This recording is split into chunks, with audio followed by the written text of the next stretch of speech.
Ujjain Dewas road पर स्थित विक्रम उद्योगपुरी में बढ़ते निवेश को देखते हुए सरकार विक्रम उद्योगपुरी का फेज 02 लाने जा रही है। अभी तक विक्रम उद्योगपुरी 492 हेक्टेयर जमीन विकसित है, लेकिन तेजी से उद्योगपतियों की बढ़ती रुचि के कारण ये जगह भर चुकी है और अब इतनी ही जमीन पर विक्रम उद्योगपुरी फेज 02 लाने तैयारी की जा रही है, जिसको लेकर आसपास के गांव के किसानों की जमीन का अधिग्रहण किया जाएगा। विक्रम उद्योगपुरी योजना से प्रभावित होने वाले 7 गांव के किसानों की भूमि अधिग्रहण के विरोध में बुधवार को विरोध प्रदर्शन किया जाएगा। सुबह 9 बजे विक्रम उद्योगपुरी से सभी किसान ट्रैक्टर सहित अन्य वाहनों पर सवार होकर रैली के रूप में नागझिरी, तीन बत्ती चौराहा, टावर चौराहा, दशहरा मैदान होते हुए दोपहर 1 बजे कोठी पहुंचकर कलेक्टर को ज्ञापन सौंपते हुए इस योजना पर आपत्ति दर्ज कराएंगे। किसान दिलीप चौधरी ने बताया कि विक्रम उद्योगपुरी के लिए अधिग्रहण होने वाली भूमि, जिसमें चैनपुर, हंसखेड़ी, करछा, नरवर, मुंजाखेड़ी, गांवड़ी, माधोपुर और पिपलोदा द्वारकाधीश के 700 किसानों की 2500 बीघा सिंचित भूमि का अधिग्रहण कर लगभग 15,000 लोगों को बेघर किया जा रहा है। गांव की समस्त भूमि उपजाऊ है और गांव के किसान पिछले 7-8 पीढ़ियों से खेती करके ही परिवार का भरण पोषण कर रहे हैं। सरकार ने पहली बार 2011-12 में जब भूमि अधिग्रहण किया था तो किसानों को यह कहा था कि यहां पर एजुकेशन हब बनाएंगे और यहां पर college, IIM college, medical college और छात्र के रहने का रेजिडेंट बिल्डिंग डेवलप करेंगे, लेकिन ऐसा नहीं किया। किसानों के साथ छल किया और बाद में इस भूमि को MPIDC को उद्योग क्षेत्र डेवलपमेंट के लिए दे दी, जिसका समस्त किसान घोर विरोध कर रहे हैं। 15(1) के अधीन 60 दिन में आपत्ति के दौरान 700 किसानों में से 680 ने दर्ज की आपत्ति। लखन जाट ने बताया कि 7 गांव की जमीन अधिग्रहण करके उद्योगपतियों को देकर किसानों को बेघर कर रही है और इन फैक्ट्रियों से निकलने वाली कई प्रकार की जहरीली गैस, केमिकल, प्रदूषित पानी, शोरगुल, प्रकृति का दोहन आदि मानव जाति के लिए बहुत ही खतरनाक और जानलेवा होगा। सूचना की तारीख 3 सितंबर के आधार पर धारा 15(1) के अधीन 60 दिन में आपत्ति का समय दिया था। उसके अनुसार समस्त 700 किसानों में से 680 किसानों ने 7 अक्टूबर को कलेक्टर कार्यालय के भू अर्जन विभाग में आपत्ति दर्ज करवा दी है, जो टोटल भूमि की 96% आपत्ति है। 7 गांव विक्रम उद्योगपुरी में प्राइवेट कंपनियों को भूमि देने के लिए सरकार भूमि अधिग्रहण कर रही है, जिसमें आसपास के 7 गांव प्रभावित हो रहे हैं, जिसमें है करछा, चैनपुर, हंसखेड़ी, नरवर, मुंजाखेड़ी, गांवड़ी, पिपलोदा और माधोपुर। ये 7 गांव के लोग, इनकी 2500 बीघा जमीन और 700 किसान और इनसे जुड़े 15,000 लोग जो रोजगार और सब है।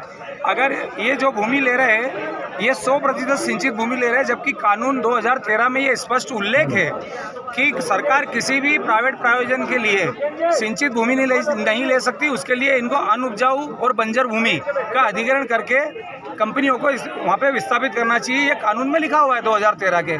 उसके बावजूद भी सरकार 2500 बीघा जो जमीन ले रही है वो 100% सिंचित है, 100%। और उसमें ना तालाब, कुएं, बोरवेल, इनके अनाज रखने के गोदाम, कृषि संबंधी सामान रखने के गोदाम सब बना रखे हैं और अंडरग्राउंड सारे किसानों ने 2500 बीघा में सिंचित करने की पाइपलाइन डाली। सोचो आप, किसान बेचारा कर्ज लेके इतनी सब व्यवस्था जुटाने में कितना साल लगा और सरकार को तोड़ने में 1 मिनट नहीं लगा पेपर में देने में कि हम ये अधिग्रहण कर रहे हैं 2500 बीघा। सर, अगर कलेक्टर साहब ने ये करा है तो कलेक्टर साहब इस शहर के राजा है, तो हम भी प्रजा है ना उनकी। तो अगर उद्योगपति की सुन रहे तो हमारी भी सुन लेना कि हम लोग अब 15,000 कहाँ जाएंगे। अगर साहब सोचिए, मेरी ज़मीन जा रही है 50 बीघा, अगर मेरी ज़मीन ले लेंगे तो मैं उस गांव में रह के क्या करूँगा? मैं तो विस्थापित होऊंगा ना। अभी कितने किसान आए? अभी कम से कम 3,000 किसान हैं, 2,500 से 3,000, और कम से कम हमारे 400 से ऊपर ट्रैक्टर है। और अगर सरकार, आज हम कलेक्टर महोदय को ज्ञापन देंगे, उनसे निवेदन करेंगे और अगर वो नहीं सुनते तो फिर आगे की हम रणनीति बनाएंगे। क्या नाम है? मेरा नाम दिलीप चौधरी है। हमारा विक्रम उद्योगपुरी जो भूमि अधिग्रहण कर रही है, जिसमें हमारे 7 गांव आ रहे हैं, जिसमें नरवर, करछा, चैनपुर, हंसखेड़ी, माधोपुर, पिपलोदा, गांवड़ी और मुंजाखेड़ी, ऐसे 7 गांवों की जो हमारी ज़मीन ले रहे हैं वो विक्रम उद्योगपुरी से पास में बिल्कुल सिंचित भूमि है, जिसमें हमारी बहु फसलें होती हैं, विभिन्न प्रकार की हम फसलें करते हैं। और इनका कानून कहता है कि यह पथरीली ज़मीन है, इनको बंजर भूमि या इनको अगर हमने तो इनको जो सामाजिक समागम ये बैठक लेने आए थे, हमने बताया था कि जहाँ इनकी बंद पड़ी फैक्ट्रियाँ हैं, बंद इकाइयाँ हैं, उनको चालू करें। इनके पास बहुत सारी ज़मीन है, उनमें वो क्यों ना करते हैं। या हमारी सिंचित ज़मीन अगर लेते हैं तो हमारे लगभग 15,000 जो हम किसान हैं 7 गाँव के, हम सभी को विस्थापित होना पड़ेगा।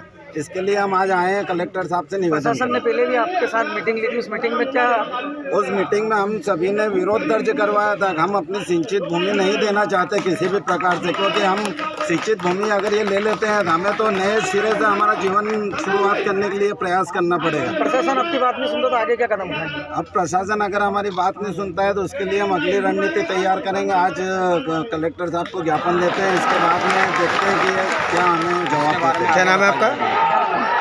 मैं लाखन ये है कि हम जो 7 गांव के प्रभावित किसान हैं विक्रम उद्योगपुरी के भूमि अधिग्रहण कानून से जो है प्रभावित, जिनमें 7 गांवों की लगभग 2500 बीघा पूरी सिंचित भूमि है उसका अधिग्रहण किया गया।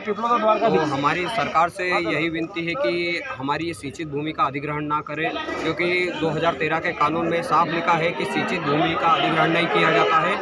अगर अधिग्रहण किया जाता है तो 70% किसानों की सहमति चाहिए। तो इसमें हमने 96% किसानों की असहमति है कि हमारी इसमें असहमति है कि हमारी जमीन का अधिग्रहण नहीं किया जाए। कितने गांव के किसान आपके साथ आए हैं? 7 गांव के किसान हैं हमारे साथ, और आसपास के गांव के किसान और आसपास के 10 गांव के भी किसान हमारे साथ सम्मिलित है, जो हमारे किसान भाई हैं जो हमारा सहयोग कर रहे हैं। तो सभी लोग हमारे साथ सहयोग करने को तैयार है और हम इस भूमि अधिग्रहण का विरोध करते हैं। और हम प्रशासन से इतना ही चाहते हैं कि जब उनका खुद का बनाया कानून है कि अगर 70% आपत्ति लग जाती है तो अधिग्रहण नहीं होता है, तो हमने 95% आपत्ति लगा दी है। तो सरकार से हम यही विनती करते हैं कि वे उनके खुद का नियम का पालन करें, हम उससे और कुछ नहीं चाहते।